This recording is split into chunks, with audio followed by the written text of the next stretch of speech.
Good afternoon. We're here with Lars Jensen from SeaIntelligence Consulting.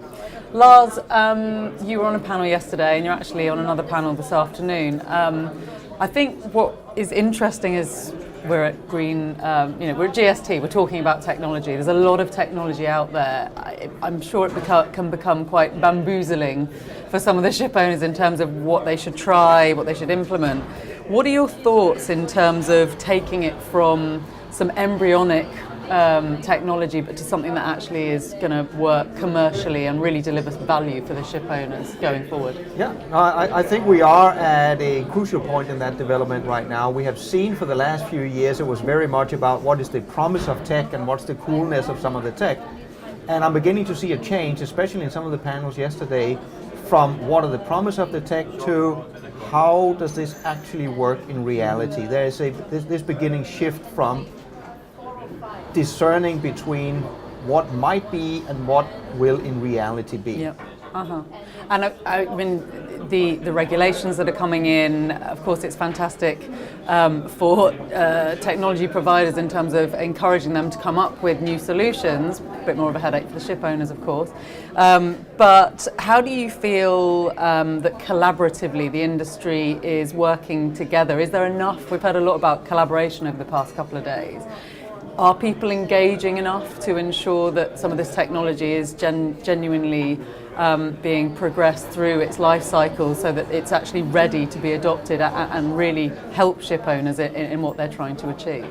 From what I see, absolutely yes. If you look back, the last, you can say, tech explosion we had, not just in shipping, but overall back during the late 1990s, there was not all that much buy-in from the ship owner community as such. You see it very differently this time around. Of course, if you are the tech upstart, you will very likely say, we want even more support, we want even more pilots. But in context of what this industry has traditionally been doing, I'm very optimistic in terms of the sheer scale and number of different pilots that's been tested out over the last few years. And we're seeing lots of new technologies coming through, of course, but of course there are some technologies that may have been around for several years but are actually only now coming through the pilot testing. And what are you seeing in terms of we hear a lot about blockchain, for example, but there are older technologies coming through. How are the ship owners dealing with the sheer scale of all these options?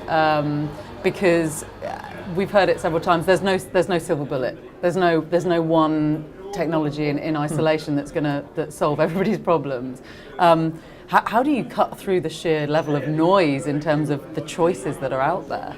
I think the ship owners have very sensibly over the last, again, year or two decided to prioritize their efforts on a few pilots, and all of them then end up focusing on different pilots. And then we're going to be in an evaluation phase of seeing what then actually cuts through the noise.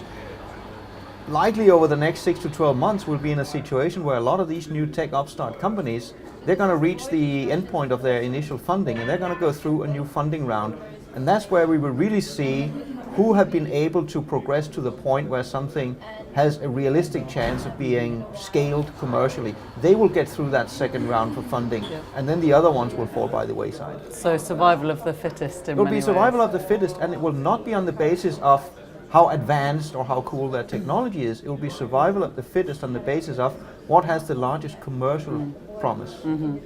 Now, I know it's a whole enormous topic in itself, but I know this afternoon you're going to be talking about cybersecurity. I wonder if just finally you could share a few of your thoughts and perhaps some of the areas that you're going to be focusing on in the panel this afternoon. Yeah, cybersecurity is definitely something the industry has to take a lot more serious than it's done in recent years. We have seen an increase in the level of awareness, especially following the attack on Maersk Line last year.